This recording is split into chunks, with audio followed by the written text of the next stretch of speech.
new start, new channel. So Premier League and as well as Champions League, Aston Villa games as well as Premier League games வந்து follow பண்ணுறதுக்காக இந்த channel. So இன்னைக்கு வந்து என்னன்னா நம்ம Aston Villa versus Everton post match review அதெல்லாம் நம்ம பார்க்க போகிறோம். So let's get into this. So first match ஸ்டார்டிங்லேருந்தே ஆரம்பித்தோன்னா ஒரு ஆல்மோஸ்ட் லைக் டாப் 4 ஃபினிஷ் போகணுன்னா ஒரு must win type of game for Aston Villa. So அந்த மாதிரி தான் இந்த மேட்ச் ஸ்டார்ட் ஆச்சு. ஸோ அந்த எக்ஸ்பெக்டேஷனோட start.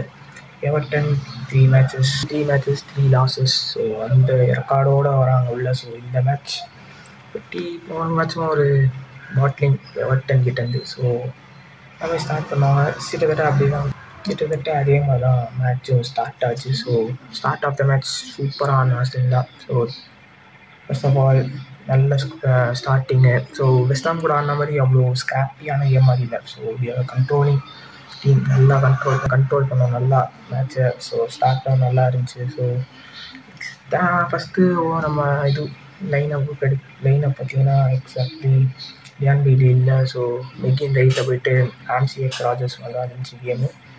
And Ollie Watkins and starts and Duran and super சப்பில் இருக்கிறது தான் plan. And start of the match so நல்லா போச்சு. ஸ்டார்ட்டு ஃப்ளூயிட் ஃபுட்பால் ஒரு first 10 minutes. And Onana mistake first goal Everton அடிச்சிருக்காங்க. ஸோ அந்த கோல் அடித்த போதே வந்து பார்த்திங்கன்னா வந்து ஆஸ்டன் வில்லா தான் ஃபுல் டாமினேட்டட். அதுவும் ஒரு lucky chance, typical Dyche ball தான். ஸோ கடைசியாக வரைக்கும் இது டிஃபென்ஸ் பண்ணிட்டு கவுண்டர் அட்டாக்கில் கோல் அடிக்கிறது தான். அதே மாதிரி தான் வந்து ஒனானா மிஸ்டேக் வேறு. ஆக்சுவலி அது வந்து ஒனானா மேபி கான்டாக்ட் இருந்த மாதிரி தான் எனக்கு கோல் போகும்போது தெரிஞ்சுது. ஸோ மேபி அன்பயஸ்டாக இருந்தால் இது வந்து ஃபவுல் இருந்திருக்காதுன்னு நினைக்கிறேன், ஃபவுல் கிடையாதுன்னு நினைக்கிறேன்.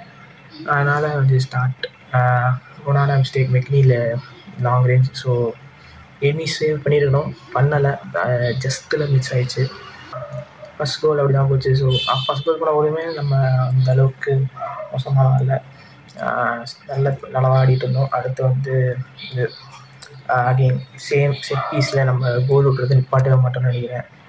ஒனானா தான் நின்றுக்கணும் டிசிஎலுக்கு. பட் டிசிஎல் ஃப்ரீ ஆகிட்டாங்க. அவனுக்கு எட்டரை தவிர எதுவுமே பண்ண முடியாது. அவனால் எட்டர் மட்டும் தான் அடிக்கிறான். ஸோ ஈஸியாக அடிச்சுட்டான். அந்த ரொம்ப பாவுட்டோஸ் இல்லை ஒனானா அந்த மாதிரி யாராச்சும் மார்க் பண்ணியிருக்கோம், டிசிஎல் பண்ணல. ஸோ அது முடிஞ்ச 2-0 போகும்போது கூட ஒரு கான்ஃபிடென்ஸ் இருந்துச்சு. ஏன்னா அந்த வெஸ்டாம் கேம் மாதிரி ரொம்ப ஸ்கிராப்பியாலாம் போகல. ஸோ நல்லா ஸ்டார்ட்டு நல்லா போயிட்டு இருந்துச்சு கேம். ஸோ அதுக்கப்புறம் வந்து தான் சரி ஓலி வாட்கின்ஸ் அந்த பிரேக் அந்த கோல் ட்ராட்டை வந்துட்டு மிஸ் தான். First goal header goal, Onana to Digne to Cash Ollie Watkins score. Michael Keane header win பண்ணுறோன்னு நினச்சேன். பட் ஃபஸ்ட் ஆஃப் இந்த மாதிரி போச்சு. ஃபஸ்ட் ஆஃப் சூப்பராக ஆடுறோம். ரியலி வந்து மற்ற லீசெஸ்டர் ஊரால தான் ஃபஸ்ட் ஆஃப்லாம் ரொம்ப மோசமாக பண்ணுவோம். அந்த மாதிரி இல்லாமல் நல்லா சூப்பராக ஆடணும். அண்ட் ஒனானாவை second half starting Onana substituted. அவன் அந்த அளவுக்கு பர்ஃபார்ம் பண்ணலன்னு தான் சொல்லணும். அவனோட லெவல் 3 மேட்ச் பார்த்துட்டோம். அந்தளவுக்கு அவன் பர்ஃபார்ம் பண்ணாமல் இல்லை. அதனால் பார்க்லே கொண்டு வந்தோம். கேம் கன்ஃபார்ம் ஆகிடுச்சு. பார்க்லே வந்தவருக்கு டெலிமேன்ஸ் பார்க்லே வந்து இந்த கண்ட்ரோல் ஆஃப் த கேம் வந்து பர்ஃபெக்டாக இருக்குது. நல்ல ஃப்ளூயிட் அட்டாக்ஸ். அண்ட் எக்ஸ்பிபிலி பார்த்தீங்கன்னா இப்போ கூட நம்ம ஸ்டாட்ஸ் பார்த்தோம்னா அவங்க 73% பொசிஷன் வச்சுருந்தோம். 665 பாசஸ். அதுதான் 65 பாசஸ் 90% பாஸ் அக்யூரசி பாசஸும். ஆனால் எவர்டன் பார்த்தீங்கன்னா 240 பாசஸ் தான். அவங்களோட ஃபுட்பால் அந்த மாதிரி தான். ஸோ ரியலி நல்லாவே டாமினேட் பண்ணோம். ஸோ அது வரைக்குமே நம்ம வந்து ஒரு கம்பேக் கன்ஃபார்ம் இருக்குது. போன மேட்ச் அவங்க 2-0 இது பண்ணாங்க. சரி திரும்பி எதுவும் ஆகலாம்னு இருந்துச்சு. அதுக்கப்புறம் தான் அது ஓடி வாட்கின்ஸ் அனதர் கோல் ஹாரிசனோட மிஸ்டேக்னு நினைக்கிறேன். ஸோ ஹாரிசன் நினைக்கிறேன். ஆமாம் ஹாரிசனோட மிஸ்டேக். ஸோ மிஸ்டேக்கில் ஓடி Watkins 2 goal brace comeback of ஓடி வாட்கின்ஸ் நல்லா இருந்துச்சு பார்க்க. நெக்ஸ்ட்டு சரி 2-2 ஆனோடனே கண்டிப்பாக நம்ம தலைவன் ஜான் டூரான் வந்துட்டு என்னாச்சும் பண்ணுவான்ற ஒரு நம்பிக்கையிலே மேட்ச் பார்த்துட்டு இருந்தது. அதே மாதிரியே ஜான் டூரான் வந்தான். அதெல்லாம் என்ன மாதிரி கோல், லைக் அந்த பார்க்லேஸ் டைப் ஆஃப் பிளேயர்னு சொன்ன மாதிரி தான் டூரான் கன்ஃபார்ம். அந்த இடத்துல நின்று ஒரு ஸ்ட்ரைக்கர், இந்த கரண்ட் ஸ்ட்ரைக்கர் எவனாச்சும், சிஸ்டம் எதுவுமே கிடையாது, அங்கே நின்று எவனாச்சும் ஸ்ட்ரைக்கர்ஸ் எவனாலையும் அங்கே நின்று சரி நம்ம ஷூட் அடிப்போம் அப்படின்னு எவனாலும் யோசிச்சிருக்க மாட்டான். ஸ்ட்ரைக்கர் அங்கேருந்து நான் ஷூட் அடிக்க போகிறேன், ஏன்னா நம்ம டீம் 2-2 இருக்குது, இந்த ஒரு சான்ஸை மிஸ் பண்ணக்கூடாதுன்னு ஷூட் அடிக்கிற எந்த ஸ்ட்ரைக்கரும் இந்த ஜென்ரேஷனில் பார்த்ததே கிடையாது. லைக் 40 ஆஃபர் ரிசல்ட் பண்ணியிருக்கோம், அது கன்ஃபார்ம் பே பண்ணிட்டு இருக்கான். So 3 games 3 goals top scorer வர. ஸோ ஜான் டூரான் கெயின்ஸ் செம்ம கோலு, அதெல்லாம் பார்த்துட்டு என்னடா கோலுங்கிற மாதிரி இருந்துச்சு. ஸோ இதோட நல்லா 3-2 win again Jhon Duran best. அடுத்தது Ollie Watkins, like Ollie started scoring back and Duran. So 3-2 win. Like Everton again bottled. Maybe ஏன்னா எவர்டன் எங்கே வீக்காக இருந்ததுன்னு தோணுச்சுன்னா வந்து அவங்க டிஃபென்சிவ் ஃபுட்பால் ஆனால் டிஃபென்ஸாகவே ஆடலாம். பட் 2 goals இருந்தோடனே அவங்க கொஞ்சம் அட்டாக்கிங்காக ஓவர் அட்டாக்கிங்காக போனாங்க, பிளேயர்ஸ் கமிட் பண்ணல. என்ன மாதிரி கேம்லாம் ஸ்டாட்ஸ் வச்சு பார்க்காம ஒரு ரியல் லைட் டெஸ்ட் பார்த்தீங்கன்னா மார்கன் ராஜர்ஸ் அவ்வளோ சூப்பராக இருந்தான், அவனுக்கு ஸ்பேஸ் நிறைய விட்டாங்க, அது ஒரு மிஸ்டேக் நிறைய பண்ணாங்க. அப்புறம் மேட்சன் வந்தாலே ஒரு ஸ்விஃப்ட் அட்டாக் இந்த லெஃப்ட் விங். அண்ட் டிக்னே அகெயின் ஏன் எம்ரி இவ்வளோ பிலீவ் பண்ணுறான்னு. ஸோ இவ்வளோதான் இந்த கேமை பற்றி. ஸோ எனக்கு இந்த கேம் சூப்பர் கேம், ரொம்பவே இன்ட்ரெஸ்டிங்காக இருந்துச்சு. முக்கியமான டைமில் ஒரு வின்னு, இந்த வின்னோட சாம்பியன்ஸ் லீக் யங் பாய்ஸோட போகணும், ஒரு ரைஸ் மென்டாலிட்டி ஒரு டீம், ஒரு கம்பேக் மென்டாலிட்டியோட போயிருக்காங்க. இதுக்கப்புறம் நெக்ஸ்ட்டு வந்து நம்ம பிளேயர் ரேட்டிங்ஸ் போகலாம். ஸோ பிளேயர் ரேட்டிங்ஸ் பார்த்தீங்கன்னா எமி மார்டினஸ் ஒரு 6-7 கொடுக்கலான்னு நினைக்கிறேன். ஏன்னா அந்த ஃபஸ்ட்டு கோல் சேவ் பண்ணியிருந்தோம், விட்டுட்டான். செகண்ட் கோலும் வந்து அவன் கால் கீழே தான் போச்சுன்னு நினைக்கிறேன், அவன் கீழே தான் போச்சு. ஸோ 2 சேவ் பண்ணியிருக்கலாம். மற்றபடி எப்பவும் போடலாம், எமி மார்டினஸ் எப்படி ஸ்டாண்டர்ட் கேம் அந்த மாதிரி தான் இருந்துச்சு. And next டிக்னே. ஸோ 7.5 கொடுக்கலாம், ஏன்னா ஒரு 7.5 கொடுக்கலாம், ஏன்னா வந்து பர்ஃபெக்டாக ஆடினா. 7.5 பர்ஃபெக்டாக ஆடினா, கம்பேக்கு ஹெல்ப் பண்ணான், ஒரு செம கிராஸ். அண்ட் டிக்னே பார்த்தீங்கன்னா ஒரு அட்டாக்கிங் த்ரெட்டாக இருக்கிறதுக்கு, ஒரு அட்டாக்கிங் த்ரெட்டாக இருக்கிறான். Plus has the guts to do that, அது வந்து நல்லா இருக்குது. That's why Emery trust. So டிக்னேக்கு ஒரு 7.5. அப்படியே பண்ணிங்கன்னா பவு டோரஸ் நார்மல் கேம் தான், அவ்வளோ பெரிய கேம்ஸ் வந்து ஆல் ப்ராக்ரஸிங் ஆசையும் இந்த தடவை அவ்வளோ பண்ண முடியாது. ஏன்னா Everton just sat back behind, அவங்க எப்பவும் போல type of play. So again Pau Torres அந்த அளவுக்கு ஆனானா சொல்லணும்னா இல்லை, ஏன்னா டிசிஎல் கிட்ட 2-3 தடவை வந்து இதுவும் மிஸ் பண்ணிட்டான், டியூவல்ஸ் மிஸ் பண்ணான். ஸோ பவு டோரஸ் அந்த கோன்ஸா அந்த பயங்கரமான கேம் 7.5 சொல்லலாம். ஏன்னா அந்தளவுக்கு வந்து Pau Torres mistakes and DCL mistake தெரியும், ஓன் கோல் அடிச்சிருக்கோம் ஜஸ்ட் மிஸ்ஸு, ஆனாலும் ஒரு கட்ஸு வேணும் அதை பண்ணுறதுக்கு. ஸோ மேபி அவன் வின்னரை கூட அவன் எவர்டன் வின்னரை ஸ்டார்ட் பண்ணியிருக்கான். ஸோ கோன்ஸா கேம் இப்படி தான் ஆடுவான். அதனால் வந்து அவனுக்கு இது அவனோட கேம் எக்ஸ்ட்ராடினரி கேம் சொல்ல முடியாது, அவனோட ஸ்டாண்டர்ட் கேம் எப்பவும் போல் டாப் கிளாஸில் தான் ஆடிட்டு இருந்தான். ஸோ 7.5 8 பொகாடே 3 மேட்ச் கிட்ட 2 மேட்ச் கிட்ட எமிலி பொகாடே டச் பண்ண ஆரம்பிச்சிட்டான் ரைட் பேக்கு.